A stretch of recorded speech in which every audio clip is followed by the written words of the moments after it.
Hello ji, अस्सलाम वालेकुम। Welcome back to my channel. आज की इस वीडियो में आपके साथ इस खूबसूरत डिज़ाइनर ड्रेस की एम्ब्रॉयडरी शेयर करूंगी। इसमें मशीन एम्ब्रॉयडरी भी यूज़ हुई है, लेकिन मैंने सारा इसे हैंडवर्क के साथ बनाया है और ये गोल्डन कलर के फैब्रिक के ऊपर बना हुआ है। लेकिन मैंने अपनी ड्रेस के लिए यहाँ पर पर्पल शेड में फैब्रिक लिया है। ये नेट फैब्रिक है, इसके ऊपर एम्ब्रॉयडरी हुई है। जिसे मैंने ये वाइट कलर में थी तो मैंने इसे पर्पल शेड में डाई कर लिया है। आप अपनी मर्ज़ी से कोई भी फैब्रिक यूज़ कर सकती हैं, लेकिन ऊपर नेक पर जो एम्ब्रॉयडरी होगी इसके लिए हमें ऑर्गेन्जा फैब्रिक चाहिए होगा। यहाँ पर मैंने पर्पल शेड में ही ऑर्गेन्जा फैब्रिक ले लिया है और अपनी मेजरमेंट के हिसाब से इसको मैंने नेक की ऊपर वाली साइड पर सेट कर लिया है। इसकी मेजरमेंट्स भी मैं आपके साथ शेयर कर देती हूँ। शर्ट के सेंटर से कॉर्नर की लेंथ से इसकी जो टोटल लेंथ है वो 14 इंच है तैयार। हाफ इंच जो है वो मैंने बढ़ाकर यहाँ पर रखी थी, तो वो हाफ इंच जो है वो नीचे की तरफ हमारी तिरछे रुख जो सिलाई थी वो उसमें स्टिच आ गया। तो टोटल आप 14.5 रखेंगे और हाफ इंच सिलाई होके फिर ये 14 रह जाएगी। और ऊपर वाली साइड से कंधों वाली साइड से हमने फैब्रिक कम रखा है, तो इसकी टोटल जो लेंथ है वो मैंने 7.5 इंच के करीब रखी थी। हाफ इंच स्टिचिंग में आ गया और 7 इंच ये टोटल इसकी लेंथ है। यहाँ से मैं फैब्रिक शर्ट जो है वो खोल कर दिखा देती हूँ कि मैंने इसका फैब्रिक किस तरह डाला है। साइड कंधों से एक फैब्रिक कम है और सेंटर में शर्ट के सेंटर की तरफ इसका कॉर्नर बन जाता है। प्रेस से टिश्यू और नीचे शर्ट का जो सेंटर है उसकी मैंने क्रीज लाइन बना ली है। अब हम नेक की मार्किंग करेंगे। यहाँ पर मैंने गले को पेपर के ऊपर ड्रा कर लिया है। इसकी मेजरमेंट शेयर कर देती हूँ। नीचे से ये मैंने 4.5 इंच के करीब रखा है और इसकी जो लेंथ है वो 5 इंच के करीब है।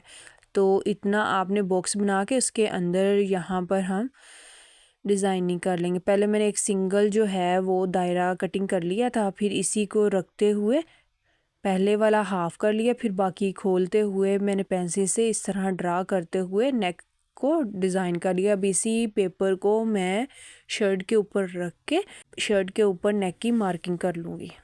पेपर को नीचे रखेंगे और नेक को ऊपर रखते हुए इजीली टिश्यू के नीचे से हमें नज़र आ रहा है पैटर्न, तो नेक जो है वो हमने ड्रा कर लेना है। यहाँ पर मैंने नेक को पेंसिल से वाइट पेंसिल से ड्रा कर लिया है ऑर्गेन्जा फैब्रिक के ऊपर। अब इसके बाद नीचे वाली साइड पर बाकी डिज़ाइन को ड्रा कर लेंगे।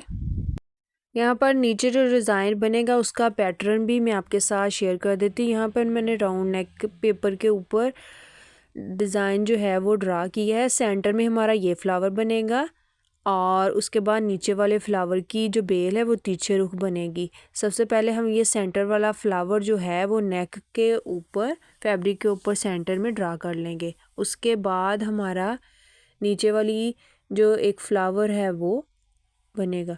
यहाँ पर ये जो डिज़ाइन है ये सेम फिर ऊपर ऊपर नेक की तरफ जाता जाएगा, लेकिन मिड में फ्लावर बनेगा। चलिए सबसे पहले ये सेंटर वाला फ्लावर मैं शर्ट के ऊपर ड्रा कर लेती हूँ।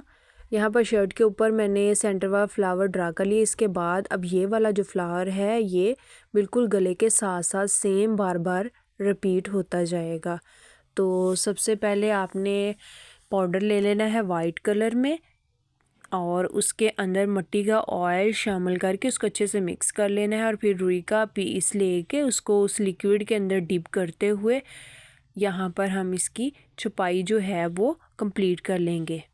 इसके बाद साइड पर तिरछे रुख हमारी बेल ड्रा होनी है, तो उसके लिए यहाँ पर एक जो फ्लावर बनाया था वो पेपर पर, इसके लिए मैंने कार्बन पेपर लिया, उसमें होल किए हैं। तो अब इस ड्रा को भी हम पैटर्न को भी ट्रेस लेंगे तो एक डिज़ाइन प्रिंट हो जाए। फिर इसी पट्टी को उठा के आगे रखते हुए सेम हम इस डिज़ाइन को ड्रा करके 2 लाइंस हमने सेम तिरछे रुख ड्रा करनी है।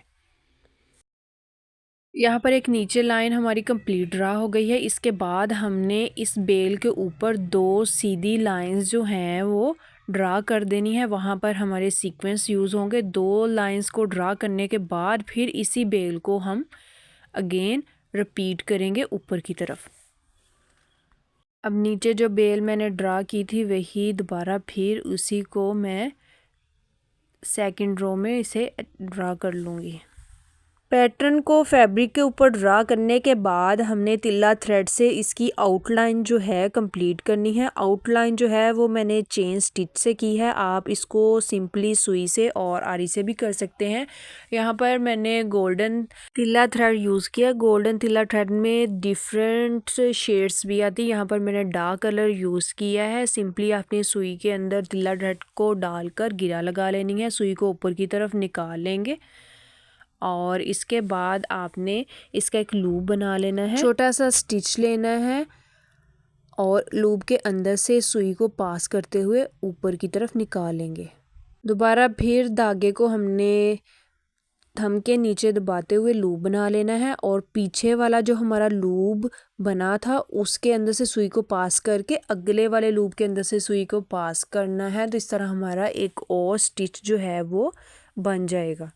थोड़ा पास से भी आपको जूम करके दिखा देती हूँ। यहाँ पर हमने ऐसे लूप बना लेना है और थंब से इसे लॉक कर लेंगे। पिछले वाले स्टिच के अंदर से सुई पास करेंगे। हल्का सा टांका लेके आगे वाले लूप के अंदर से सुई को हमने ऊपर की तरफ निकाल के इसे खींच लेना है। अगेन दोबारा फिर लूप बनेगा और पीछे वाले जो हमारा लूप है उसके अंदर से सुई पास करेंगे। हल्के से नीचे से फैब्रिक लेते हुए आगे वाले लूप से सुई को आगे की तरफ निकाल लेना है। इस तरह हमारा चेन स्टिच बनता जाएगा। सेम इसी पैटर्न से हमने सारा पैटर्न नेक का जो है उसकी आउटलाइन इसी से ही कंप्लीट करनी है। तिल्ला थ्रेड से सारे पैटर्न की आउटलाइन कंप्लीट हो गई है। अब हमने एम्ब्रॉयडरी करनी है। इसके अंदर सबसे पहले छोटे फ्लावर के अंदर एम्ब्रॉयडरी करेंगे। मीडियम साइज़ में गोल्डन कप सीक्वेंस लेंगे और इसके बाद मैं गोल्डन कलर में स्मॉल साइज़ का पर्ल लूँगी और इसके बाद हमने सिंपली हमारा जो प्लेन मोती होता है वो गोल्डन में वो मैंने यूज़ किया है। प्लेन मोती को छोड़ते हुए गोल्डन पर्ल और सीक्वेंस के अंदर से सुई को पास करते हुए हम नीचे की तरफ ले जाएंगे। इस तरह सीक्वेंस और पर्ल को अटैच करने से एक 3D सी लुक आएगी। यहाँ पर सेंटर से हमारी एम्ब्रॉयडरी कंप्लीट होगी। अब इसके बिल्कुल साथ ही हम सुई को ऊपर की तरफ निकाल लेंगे।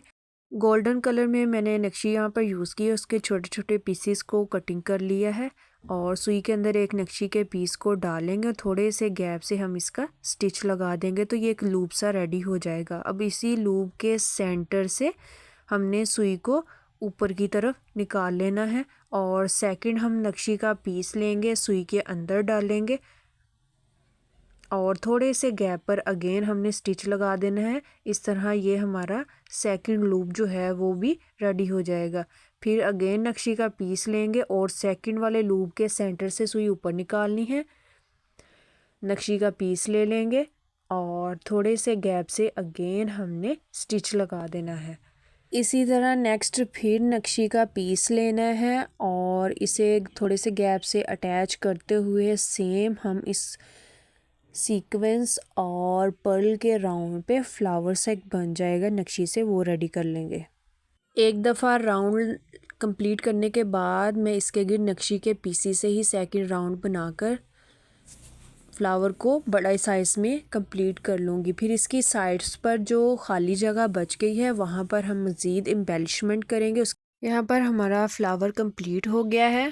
प्लेन गोल्डन बीड्स और कप सीक्वेंस लिए हैं स्मॉल साइज़ में गोल्डन कलर के।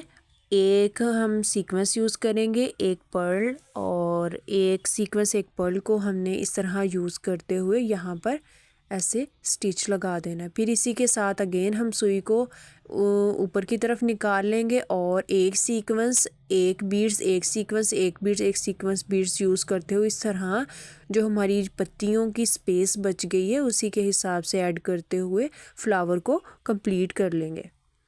यहाँ पर फ्लावर कंप्लीट हो गया है। इसके बाद हम नेक्स्ट इसके पार्ट की एम्ब्रॉयडरी करेंगे। यहाँ पर पहले हम इसकी पत्तियाँ रेडी कर लेंगे। कॉर्नर से सुई को ऊपर निकालेंगे, नक्शी का पीस लेंगे और इसे सुई में डालते हुए इसे तिरछे रुख पत्ती में अटैच करके बिल्कुल इसी के साथ दूसरी साइड पर सुई को निकाल लेंगे।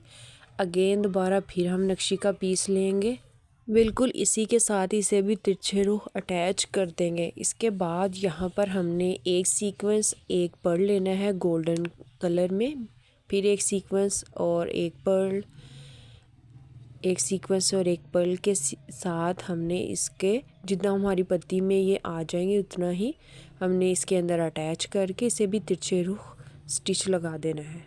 इसके बाद सुई को अगेन ऊपर की तरफ निकाल लेंगे और नक्शी का पीस हमने तिरछे रुख अटैच करने हैं दो नक्शी के पीसीस को अटैच करने के बाद अगेन हमने सीक्वेंस लेना है, पर्ल लेना है, सीक्वेंस और पर्ल लेते हुए इसे भी तिरछे रुख अटैच कर लेंगे। और अगर बाकी स्पेस फिर हमारी पत्ती की बच जाती है वहाँ फिर हम नक्शी के पीसीस को ही अटैच करते हुए पत्ती को रेडी कर लेंगे। सेम इसी तरीके से हम दूसरी साइड की पत्ती को भी रेडी कर लेंगे। यहाँ पर मैंने दोनों साइड की पत्ती को रेडी कर लिया है और अब इससे ऊपर जो हमारे पास फ्लावर है उसकी एम्ब्रॉयडरी स्टार्ट करेंगे। ऊपर वाली साइड से यहाँ पर मैंने सुई को निकाल लिया है। नक्शी के छोटे छोटे पीसीस को हम कटिंग कर लेंगे। सीक्वेंस लेना है पहले गोल्डन कलर का और फिर नक्शी का पीस लेके इसको हमने अटैच कर देना है। फिर बिल्कुल इसी के साथ ही हमने सुई को ऊपर की तरफ निकाल लेना है। सीक्वेंस लेंगे और नक्शी का पीस लेके इसको भी हम अटैच कर लेंगे। सेम इसी तरीके से हमारे फ्लावर के जो ऊपर वाला राउंड है वहाँ पर सीक्वेंस और नक्शी के पीसीस लेके अटैच करते हैं। यहाँ पर मैंने तिल्ला थ्रेड से फ्लावर की ऊपर वाली साइड पर 3 सेंटर में दायरे बनाए थे। तो वो पहले मैंने और तरह की डिज़ाइनिंग सोची थी लेकिन फिर मैंने इसको डिज़ाइन कर लिया। इसलिए आप इस दायरों को मत बनाइएगा क्योंकि ये नक्शी और सीक्वेंस से कवर हो जाएंगे। सेम पैटर्न से सीक्वेंस और नक्शी के छोटे छोटे पीसीस को अटैच करते हुए यहाँ पर मैंने फ्लावर की ऊपर वाली साइड कवर कर ली है। अब इसके बाद हमने जो हमारी थोड़ी थोड़ी स्पेस बच गई है जहाँ जहाँ तक हमारा चेन वर्क हुआ है वहाँ पर हम मज़ीद डिफरेंट डिज़ाइनिंग करेंगे। अगेन मैं नक्शी का पीस ही ले लूँगी और इसे छोटे साइज़ में कटिंग करना है और थोड़े से गैप पर इसका मैं सुई में इसको डालते हुए थोड़े से गैप पर इसका स्टिच लगा दूँगी। तो स्टिच लगाने से क्या होगा कि यहाँ पर एक लूप बन जाएगा। तो सेम इसी तरीके से थोड़े थोड़े गैप पर आगे पीछे करते हुए हम इन लूप्स को रेडी करते हुए जहाँ तक हमारी चेन की लाइन आ रही है उतना हिस्से को हम कवर कर लेंगे। मेरे चैनल पर न्यू है जल्दी से चैनल को सब्सक्राइब कर दीजिए और बेल आइकन को प्रेस कर दीजिए ताकि हर न्यू आने वाली वीडियो का नोटिफिकेशन सबसे पहले आपको मिल सके। और अगर आप फैब्रिक के ऊपर ट्रेसिंग कैसे कर सकते हैं डिफरेंट तरीके से वो सीखना चाहती हैं तो कमेंट सेक्शन में मुझे ज़रूर बताइएगा। मैं डिफरेंट तरीक़ों से आपको ट्रेसिंग करना सिखाऊंगी। तिल्ला थ्रेड की लाइंस तक मैंने दबके के पीसीस से लूप्स को रेडी करके डिज़ाइनिंग कंप्लीट कर ली। अब सेंटर में हमारे पास जो स्पेस बच गई है वहाँ पर हमने एम्ब्रॉयडरी करनी है। मीडियम साइज़ गोल्डन सीक्वेंस लिया है, गोल्डन पर्ल लिया है और उसके बाद प्लेन मोती लिया। प्लेन मोती को छोड़ते हुए हमने गोल्डन पर्ल और सीक्वेंस के अंदर को सुई को पास करते हुए सुई को नीचे की तरफ ले जाना है। तो यहाँ पर ये सेंटर में हमारी एम्ब्रॉयडरी हो जाएगी। इस तरह पर्ल लगाने से 3D सी लुक आ जाएगी। यहाँ पर हमारा फ्लावर और फ्लावर के ऊपर जो एक पत्ती की तरह है वो दोनों कंप्लीट एम्ब्रॉयडरी होगी। सेम इसी पैटर्न से सारी एम्ब्रॉयडरी कंप्लीट कर लेंगे। ऊपर वाली पत्तियों को हम तिरछे रुख नक्शी के पीसेस को कटिंग करके कंप्लीट कर लेंगे। यहाँ पर मैंने अगेन तिल्ला थ्रेड यूज़ किया है। अब हमने हमारी फ्लावर की जो 2 पट्टियाँ थी उनके सेंटर में हमने 2 लाइंस जो हैं वो सीक्वेंस से रेडी करनी है। तो इन सीक्वेंस को मैं तिल्ला थ्रेड से लगाऊंगी। सेंटर से मैं लगाना स्टार्ट कर रही हूँ। यहाँ पर मैंने एक थ्रेड को सुई के अंदर डालते हुए ऊपर की तरफ निकाल लिया। आगे बाउल सीक्वेंस को बाउल शेप में ही हम रखेंगे और इसके अंदर से सुई पास करके नीचे की तरफ ले जाएंगे। इसके बाद हमने थोड़े से गैप पर अगेन सुई को निकालना है और फिर बाउल सीक्वेंस के अंदर ही स्टिच लगा देना है। एक तरीका तो ये है, आप इस तरह साथ साथ जोड़कर भी इन सीक्वेंस को अटैच कर सकते हैं और फिर हम इसी के साथ सुई को ऊपर की तरफ निकाल लेंगे। इसी के आगे सीक्वेंस रख के उसके होल के अंदर से सुई को पास करते हुए नीचे की तरफ ले जाएंगे और इसके आगे वाली साइड पर जहाँ पर सीक्वेंस ख़त्म हो रहा है वहाँ से सुई को आगे की तरफ हमने निकाल लेना है और यहाँ पर फिर हम सीक्वेंस इसके अंदर डाल लेंगे। और सीक्वेंस डालने के बाद हमने पीछे वाला जो हमारा सीक्वेंस है उसके होल के अंदर सुई को पास करना है और थोड़ा सा गैप छोड़ते हुए फिर सुई को आगे वाली साइड पर हम निकाल लेंगे। फिर इसके अंदर सीक्वेंस डालेंगे और पिछले वाले सीक्वेंस के अंदर हमने इसका स्टिच लगा देना है और आगे वाली साइड पे सुई को निकाल के फिर सीक्वेंस डालेंगे। सेम इसी तरीके से हमने सीक्वेंस की 2 लाइंस इन फ्लावर वाली लाइंस के अंदर अटैच कर लेनी है। ये रही ड्रेस की ओवरऑल लुक। आई होप आज की वीडियो आपको पसंद आई होगी। वीडियो पसंद आए तो इसे लाइक कीजिए, शेयर कीजिए और चैनल को सब्सक्राइब करना मत भूलिएगा और कमेंट सेक्शन में ज़रूर बताइएगा आज की डिज़ाइनिंग आपको कैसी लगी। साइड से फ्लावर्स और ऊपर से नेक से छोड़ दिए क्योंकि अभी शर्ट जो है वो स्टिच नहीं हुई, तो जो फिर कमी पेशी होगी फिर मैं वो रेडी कर लूँगी। अल्लाह हाफिज़।